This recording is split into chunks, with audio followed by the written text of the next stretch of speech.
no? Pag mas madaling explain, pag basta sinabi natin na dot product, i-multiply lang natin yung each component, no? Ganito yun. So, halimbawa, itong component na to is x2, di ba? Pag dinot product ko siya dito sa kabila, i-multiply ko lang siya dito. Ganun yun pag dot product. Pero tuloy na natin tong substitution or plug-in na sinasabi ko. Parang nakakagulo kasi ito, no, actually. Pero okay lang din.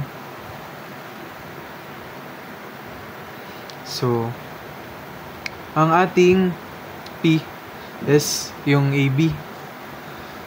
So, basically, wait, paano ba explain? Mahaba kasi. Sige. Saan na yun? AB. Nakita. AB. So, negative 3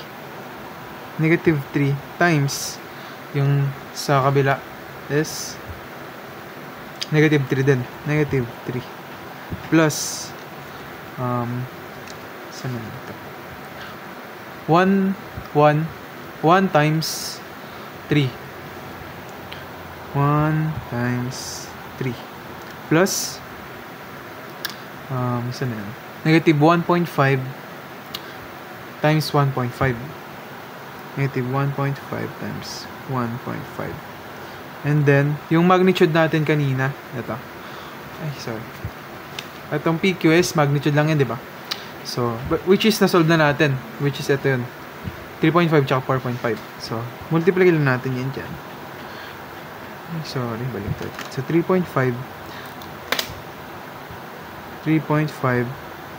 times 4.5, no? And then, anong gagawin natin?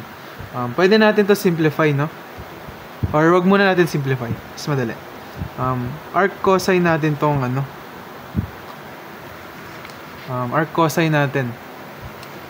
Mangyayari dyan, pag nag-arc cosine, hindi pala kasya. So, basta ganito yun. Arc cosine. Hindi pa spelling. Arc cosine. Arc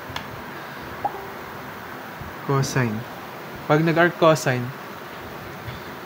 makakancel natin dito yung cosine. So, magiging theta na lang yan. So, eto. Magiging arc. Ba't lagi yung malimag spelling arc cosine?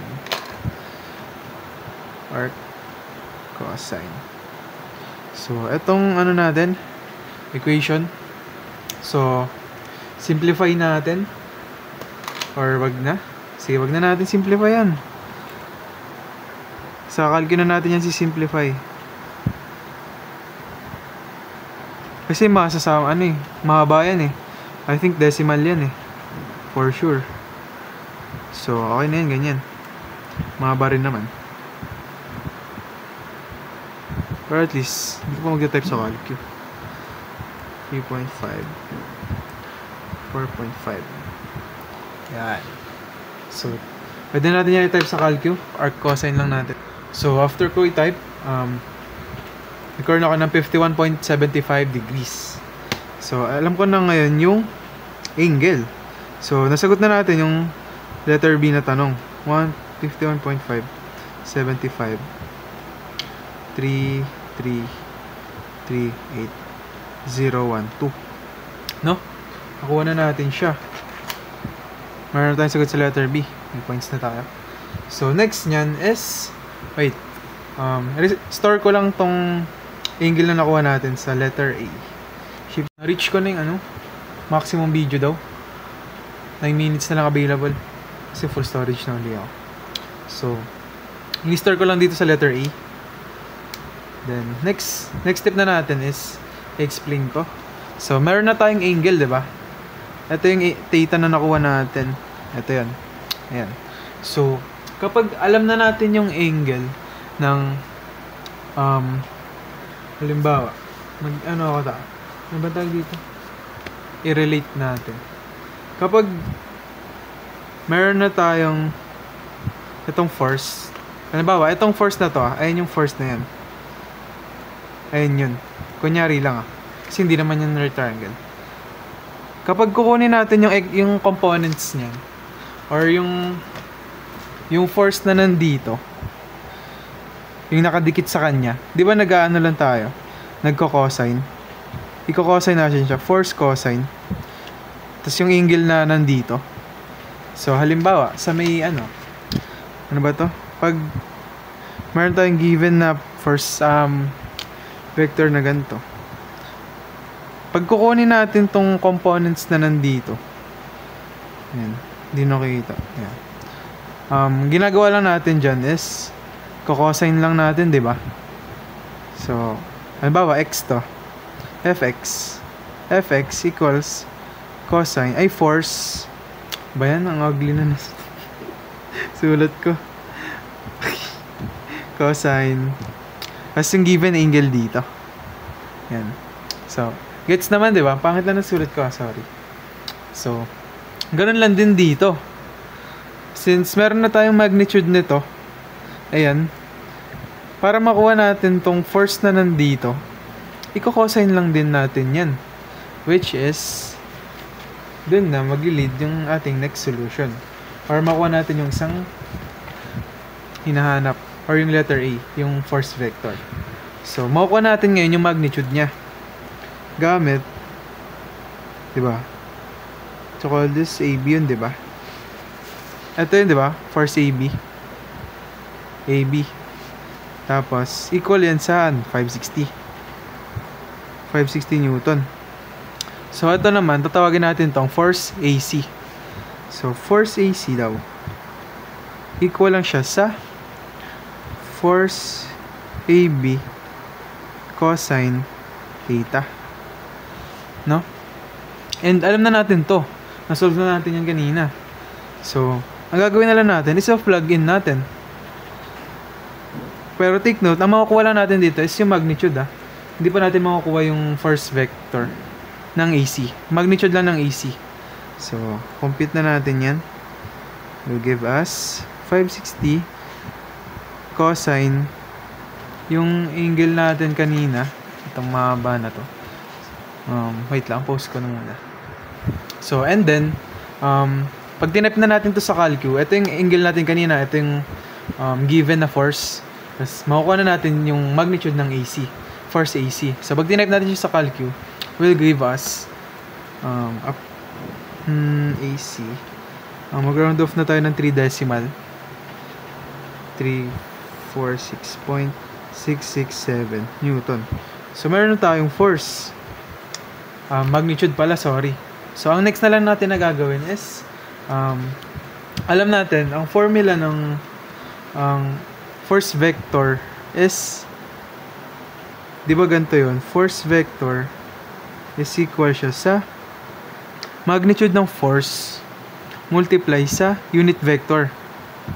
No? And alam natin, yung unit vector ay equal siya sa ano ba to? Position vector over magnitude ng or yung distance, which is yung i-square lang natin lahat and i-add then square root. So, pwede natin i-plug in lahat ngayon ng values natin para makuha natin yung force vector. So, next, pangalanan natin tong force vector AC. Yan, force vector AC. Tapos, ito ay magiging AC din dapat. Magnitude, which is, na-compute na natin yan. Ito din, na-compute na natin. Ito din, na-compute na natin to actually. So, plug in na lang natin pala. Ang dali na niya. So, force AC equal siya sa ilan nakuha natin? 346.667. Grabe, hindi ko nagagandaan yung sulat ko. So, ayun. Na-compute na rin natin to, no? Saan yung solution ko kanina? Which is, yung magnitude na to, and din yun, no? AC, gagamitin natin, AC. Which is 4.5. Di ba ano lang yun? I-square mo, tapos, yun, nakilang ulit na ako nila. 4.5. Yan. And then, yung ating position vector. Saan na yun? Ito pala siya. gagamitan natin AC. Negative 3, 1.5. So, negative 3 I plus 3J plus 1.5K. No? Yan. And then, gagawin na lang natin dyan is distribute natin sila isa-isa. So, hiwalay-hiwalay na muna natin pala to. So, 9 minutes na lang. Ubus na yung 3 minutes na lang. 3, 4, 6.667. Negative 3 over 4.5 I. And then, pag nahiwalay-hiwalay na natin, distribute na lang natin yung ating call this magnitude. Propose ko na kasi wala nung storage yung. So, ayun na. Na-distribute ko na isa-isa yung ating magnitude na 3, 4, 6. So, ito na ang ating final answer, no? Sa letter A. And yung kanina, nakuha na natin. Yung kanyang angle. And then, yung unit na to dapat merong Newton. So, magsa-summary ako kung anong nangyari. So, summary lang kung anong nangyari. Then, first, in-analyze natin yung given. We have 560 Newton na nasa cable AB. AB lang. So, and then, yung kinuha natin yung coordinates ng ABC. ABC, coordinates nila. And then, after natin kunin yung coordinates nila, kinuha natin yung position vector AB, position vector AC. And then, after natin kunin yun, ito yun. Tsaka ito. And then, after kunin natin yun, ang pinakita ko lang derivation ng dot product, which is ito yun. Hindi ko na-explain, pero mahaba kasi siya eh. So, after ko mag-derive ng dot product, pwede na natin makuha yung ating angle. Gamit lang yung position vector na AB tsaka na AC. No? Next is, ayun, nirelate ko lang. So, ayun, pinlog-in na natin. Dinat product na natin sila and then hinanap natin yung theta sa formula natin kanina dito. Ayan. Hinanap natin yung theta. So, next. Also, hinanap din natin yung magnitude, which is ito. Kasi, ito is magnitude lang. Tapos, ito yung dot product sa taas. So, ito yung magnitude nila. And then, nakuha na natin yung angle, no? Which is ito. Tapos, after nun, alam na natin tong angle na to. Ito. Ayun yun eh. So, after nun, kinuha na natin yung magnitude nito. Then, after natin kunin yung magnitude niyan, ang ginawa natin is nag-ano na tayo. Diba ito na yan? Ito yung magnitude nito. Tapos, gamit nung angle na to, makukuha mo yung magnitude nito. Magko-cosine ka lang. Which is ito na yun. And then, plug in natin. Tapos, which will give us 34667 Newton. Point pala, sorry. Tapos, gagamitan na natin yung formula ng force vector, which is magnitude ng force multiply sa unit vector.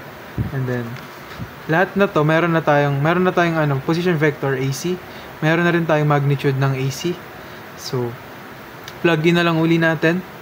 And then, simplify. Tapos, hiniwalay natin yung mga yung IJK, hiniwalay natin, which will give this. And then, distribute natin yung magnitude natin na nasa labas. Isa-isa. And then, ito na yung final answer natin for letter A. And for letter B, which is yung angle, ito yun. Saan yun? Ito yun. No? So, nauna lang natin to solve yung theta.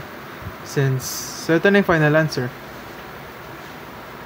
Also, mas okay din if isalin natin sa answer natin tong magnitude.